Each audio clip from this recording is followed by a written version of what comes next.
Welcome SU keyword research এই tutorial পর্বে। এই পর্বে দেখানো হবে কিওয়ার্ড রিসার্চ ও প্রাপ্ত ডাটা এক্সেলে অ্যানালাইসিস করবেন কিভাবে এবং সিদ্ধান্ত গ্রহণ কিভাবে নেবেন।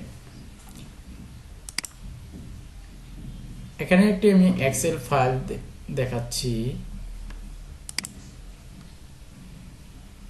এই ফাইলটা প্রথমে ওপেন করব, যেখানে কিওয়ার্ড সার্চের অ্যালিনিয়েট আছে। এখানে কিওয়ার্ড কম্পিটিটিভনেস মেজার করার জন্য আমাদের দেখতে হবে যে কোন কিওয়ার্ডে হাই নাম্বার অফ সার্চ এবং লো নাম্বার অফ কম্পিটিটর পেজ আছে। এটা থেকে আমাদের কাঙ্ক্ষিত কিওয়ার্ডটা পেতে পারি। এখন আপনারা উদাহরণে ছবির দিকে লক্ষ্য করুন,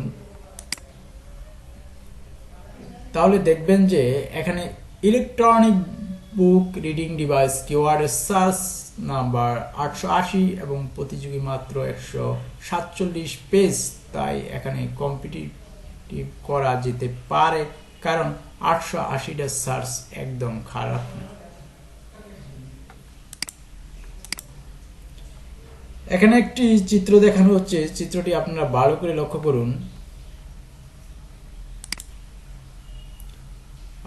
তারপরে ইলেকট্রনিক বুকস ডিভাইস, এই কিওয়ার্ডটা দেখুন তুলনামূলকভাবে আরো ভালো, কারণ 480টা সার্চ, এর বিপরীতে অ্যালিনিয়েট মাত্র 6টা। এভাবে প্রয়োজনীয় কিওয়ার্ডগুলো বের করুন এবং এক্সেলের সেলের কালার গ্রিন করুন, অথবা আপনার পছন্দ মতো অন্য কালারও করতে পারেন। এভাবে ধীরে ধীরে অন্য কিওয়ার্ডগুলো বাছাই করুন এবং সবুজ রঙের মাধ্যমে হাইলাইট করুন। এখানে একটি গ্রাফ দেখানো হচ্ছে, গ্রাফটি আপনারা খুবই ভালো করে ফলো করুন। লক্ষ্য করুন এই গ্রাফটিতে কিছু কিওয়ার্ড আছে যাদের সার্চ কম এবং এলিনিয়েট অনেক বেশি। আমাদের এই কিওয়ার্ডগুলো অবশ্যই বাদ দিতে হবে। আমরা এই ধরনের কিওয়ার্ডগুলো রেড কালার করে রাখবো। যেমন দেখুন, ইলেকট্রনিক বুক অনলাইন, এই কিওয়ার্ডের সার্চ এর বিপরীতে প্রতিযোগী কিওয়ার্ডের কম্পিটিভ করা খুবই বোকামি। সাধারণত এই ধরনের ঘটনা ঘটে যখন কেউ কিওয়ার্ড রিসার্চ না করেই কিওয়ার্ড অপটিমাইজ করা শুরু করে। এই কারণেই কিওয়ার্ড রিসার্চ খুবই গুরুত্বপূর্ণ, না হলে আপনার সময় ও শ্রম দুটিই অপচয় হবে। তাই কিওয়ার্ড রিসার্চ এর জন্য সমস্যা হলেও একটু সময় বের করুন এবং সঠিকভাবে এটা করুন, তাহলে আলটিমেটলি আপনারই লাভ হবে। সব কিওয়ার্ডগুলো যখন হাইলাইট করা হয়ে যাবে, তখন আমাদের এক্সেল শিটের এলিনিয়েট কলামটা শর্ট করতে হবে স্মলেস্ট টু লার্জেস্ট এই অর্ডারে, তাহলে আমাদের বুঝতে হবে অনেক সুবিধা হবে। এখন আরও কিছু বিষয় বিবেচনা করতে হয়, যেমন আপনার সাইট যদি নতুন হয় তাহলে এক ধরনের স্ট্র্যাটেজি, আবার আপনার সাইট যদি পুরনো হয় তাহলে আরেক ধরনের স্ট্র্যাটেজি ফলো করতে হবে। এই জন্য আপনারা গ্রাফটা দেখতে পারেন।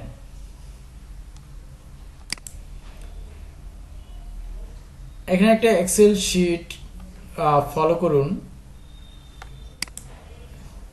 সাধারণত এটা মনে করা হয় যে এলিনিয়েট 1000 এর নিচে থাকলে নন কম্পিটিটিভ, 1000 থেকে 3000 পর্যন্ত ফেয়ারলি কম্পিটিটিভ, 3000 থেকে 5000 পর্যন্ত কম্পিটিটিভ, এন্ড তার উপরে হাইলি কম্পিটিটিভ। কাজে আপনার সাইট যদি অনেক জনপ্রিয় ও এজ হয়, তাহলে আপনি নির্দ্বিধায় কম্পিটিটিভ বা হাইলি কম্পিটিটিভ কিওয়ার্ড বাছাই করতে পারেন। কিন্তু আপনার সাইটটি যদি ব্র্যান্ড নিউ হয়, তাহলে অবশ্যই আপনার নন কম্পিটিটিভ কিওয়ার্ড বাছাই করা উচিত। সেই টার্গেট পূরণ করলে ফেয়ারলি কম্পিটিটিভ কিওয়ার্ডগুলো টার্গেট করতে পারেন।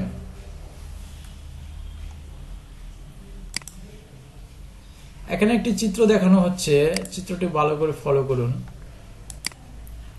আপনি যদি সঠিক কিওয়ার্ড রিসার্চ করে সঠিক কিওয়ার্ডটি বাছাই করতে পারেন এবং সেই কিওয়ার্ড যদি সঠিকভাবে অপটিমাইজ করতে পারেন, তাহলে ধীরে ধীরে আপনি রেজাল্ট দেখতে পাবেন। আজকের মতো এখানে শেষ করছি। পরবর্তী ভিডিওর জন্য দেখার জন্য আমন্ত্রণ থাকবে। Thank you very much.